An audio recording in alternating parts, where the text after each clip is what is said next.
Haberimiz bunda vatandaş bugün çislağa 2025 yıl 1. ayının 24. günü hepteki cüme vatandaş.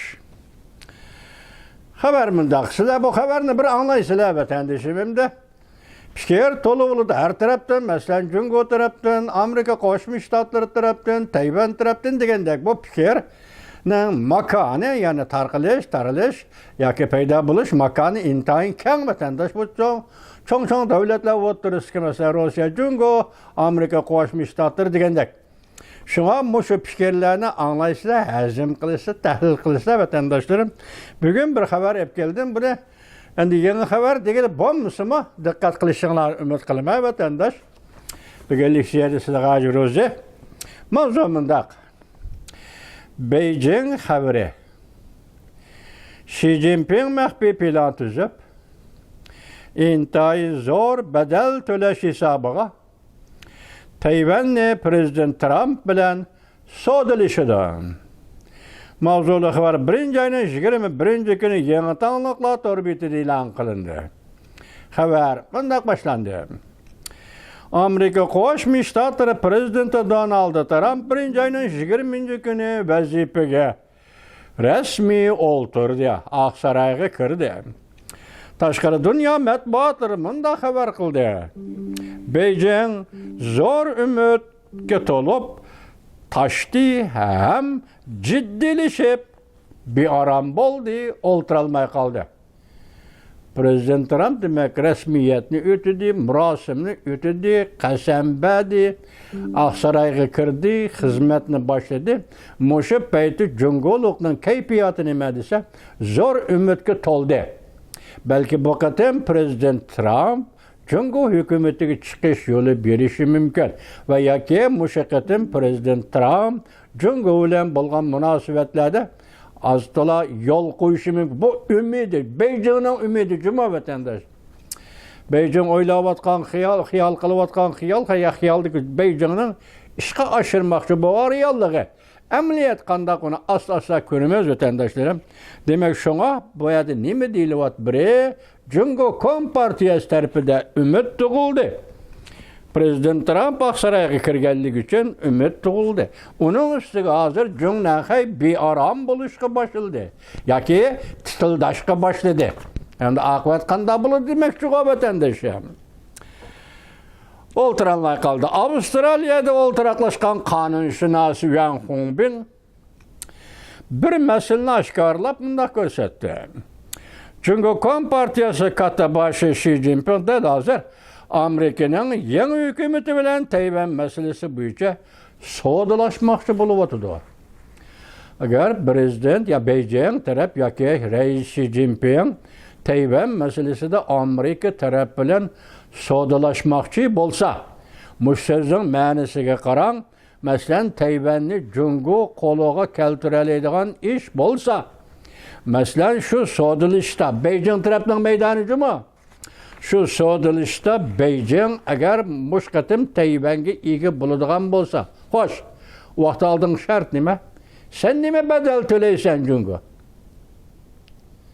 Yapmanıma yedi vatandaş. Tayvan bir rayon, bir ülke, bir aral, o sende yaraktaki bir aral, sen onu üzerinin tevelike koşup almakçı bulup, şununla tereddüt kılgan bolsan, şunun için bu planını tüzüp çıkan bolsan, Tayvan senin kulunla gelsin, sen bunun için Amerika Qo'shma Shtatlari ve bütün dünyaya neme bedel төлeysen. Yan Hongbin bayanat kılıp mındak görsetti. Menin haberim asaslığı iki menbeden keldi. Birinci menbe Cungo Kompartiyası tüzüm içindeki yaxşı niyetlik erbaplar. Ulanın maksidi demokratiya ve erkinlik erişiş. Cungo siyasi hakimiyetini aldırıp taşlaş. Bu yaxşı kişiler Beijing hakimiyet içindeki tüzüm içindeki adamlar.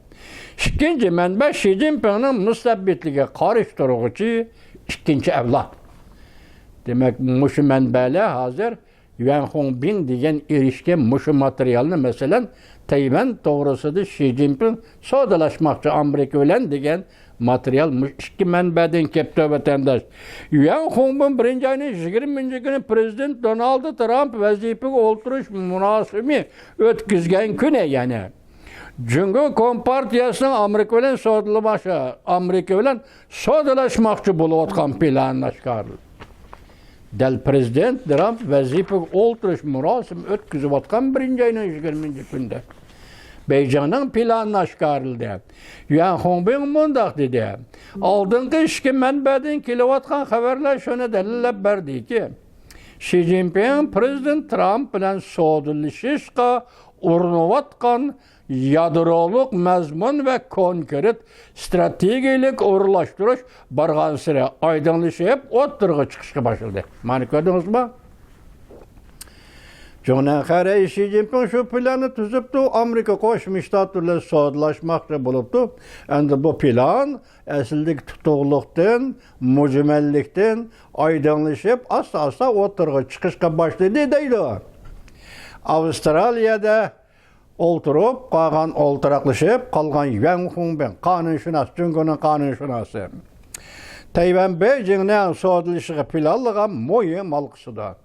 Bu sodalishish Tayvan bo'ladi, Tayvan destek bo'ladi. Jungo Tayvanni asos qilib Amerika bilan sodalashadi. Shunami? Shunday qildi. Hozir Yuan Hongbinning gapi bo'yicha shunday qildi.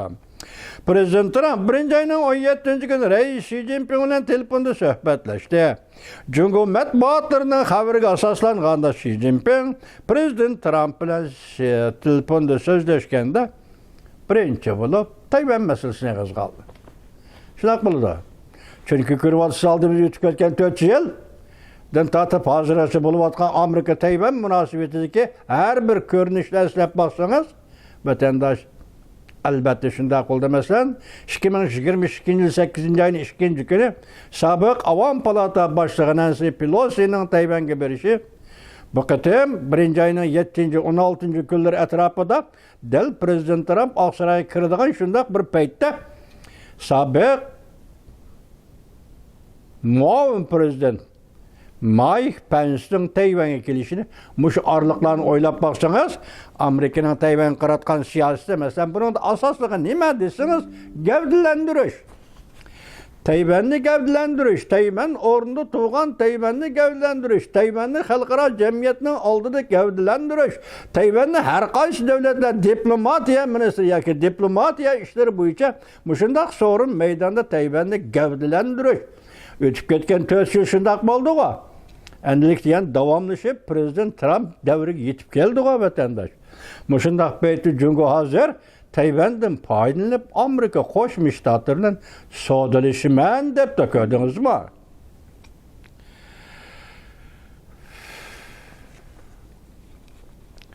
Sözleşkende Tayvan meselesi tilga oldi. Undan keyin Jungoda bo'layotgan o'zgarish qarag'i, yaqindan beri Jungo matbuotlar Amerika qarshi turadigan xabarlarni amaldan qoldirib, Jungoning butun matbuotlarida o'tgan dedik-ku, bir kuni qarasang Shangallang, bir kuni qarasang Xonxo daryosi bo'yidagi tatliq muhabbat.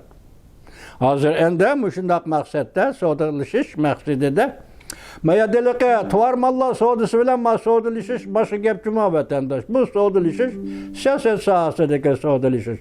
Ya'ni modda almashtirish sohasida soda emas juma. Xabarlarni amaldan qoldirib, Amerika Jungo do'stlikni tasvirlaydigan maqolalarni e'lon qilishga boshladi. Ko'rdingizmi? Reuters agenti xabar qilib, mushu to'g'rida mundaq ko'rsatdi. Prezident Trumpning Oqsaroyga kirib kelgan bir paytida Beijing hem umidvor bo'lib ketdi, hem jiddiylashib bir aram bo'lishga boshladi. Buni Reuters Angliya agentligi chiroyli ikki jumla bilan tasvirlar bilan joyiga qo'yib qo'yibdi.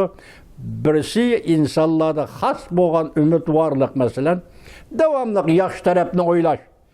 Yomon tarafni, uning keyingi keladigan oqibatlarini o'ylamay, faqat yaxshi tarafni o'ylash bu inson uchun o'rtaq ruhiy holat-ku vatandosh. Endi Xitoy hozir shu insonligini elib, umidvorlik bilan qaragan bo'lsa, Prezident Trumpning Oqsaroyga kirishiga yana bir tarafdan beorom bo'lishga, ciddilişke başladı. Reuters davatıdı bunu.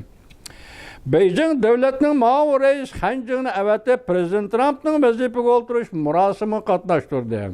Prezident Trump vazifege olturgan birinci günü de 60% tamojdan beje koyuşunu emelileştirmedi. Tik-tak'ni 75 günlük muhlet bilen vaqtni keyniga chekindirdi. Prezident Trump vazifa topshirib elish nutqi so'zlaganda Jungo Kompartiyasidan Panamani kontrol qilganligini eg'izga oldi. Jungo to'g'risida ortiqcha gap qilmadi. 60%lik boj qachon qo'yildi bilmaymiz, biroq 10%lik ko'paytib qo'ydigan boj 2-oyning 1-kuni dedi biz sizlarga shundoq dedi vatandoshlar. Hazır bunu bilan misal keltirib nima deyapti desa, mush Jungo'ni adablaydigan yoki Jungo'ga foydasiz bo'lgan ishlarni Prezident Trump degan edi, buning ichida mani amaliyalashtirdi, mani qo'yib qo'ydi deydi. Lekin bu ishlarga bularning tahliliga men hozir qo'shilamdim. Nima ish qilsangiz, hozir qo'limda shundan keyin bir paket bor.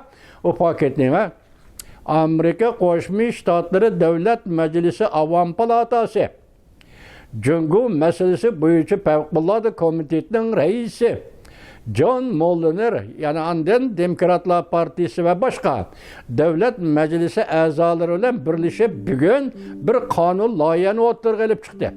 O qonun loyihaning mazmuni nima? Jungoga berilgan abadiy savdoda e'tibor berish siyosatini amaldan qoldirish. Tushundingizmi? Şun bir yerde malana 60% baş koydu, 70% baş koydu. Degeni de eni amelleştirmedi, okumadı degeni Jungo kılıvatka yakşılık yakı Jungo ile yakşılaşmakçı degenini oturgu çıkamakçı. Ameliyatı bugün Amerika Qo'shma Shtatlari Davlat Majlisi reis, Favqulodda komitetinin reis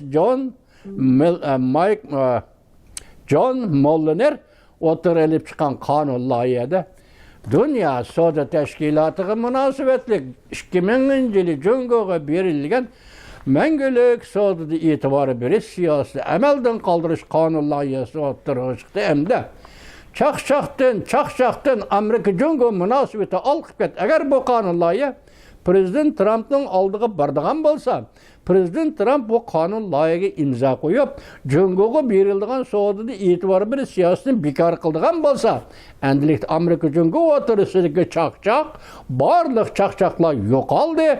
Endi o'tirg'a chiqadigini Amerika Jungo o'tirisiga boshqacha munosabat. Uning ustiga Jungo iqtisodining taraqqiy qilishi, chekinishi degan gaplarni eg'izga elishning mo'jizi yo'q vatandosh. Savdoda e'tibor berish siyosati bekor qilinsa, Jungo savdoda pul topdi, uni qilib quruq gapga aylanib ketadi vatandosh. Mana bugun shu kil hozir so'zlaydik, avval so'zlanib ketib qoldi, kechiringlar meni.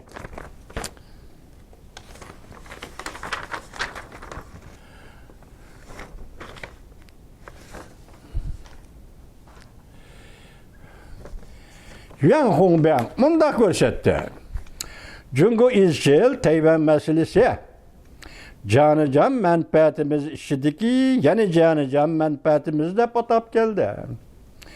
Eng oxirgi qizil siziq va eng tuvan tagliga xos qizil siziq deb patap keldi. Yaqinda Prezident Trump bilan telefonda so'zlashganda Xi Jinping savdolashishning yadrosini Jungo Kompartiyasining irodasi bo'yicha Tayvan masalasini hal qilishga markazlashtirdi. Bu halqaliq masala edi. Shunga hozir demak Yuan Hongbangning so'zida aytganda Jungo Kompartiyasi bir narsa tayyorlab qilib o'tibdi deb faraz qiling vatandosh. Shundoq bo'lganda Tayvan masalasi hal qilganda Jungo Kompartiyasining irodasi bo'yicha hal qilish.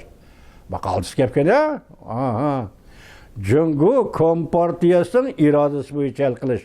Amerika Qo'shma Shtatlari bilan savdolashish. Amerika Qo'shma Shtatlarini mushu talab, mushu irodaga ko'ndirish.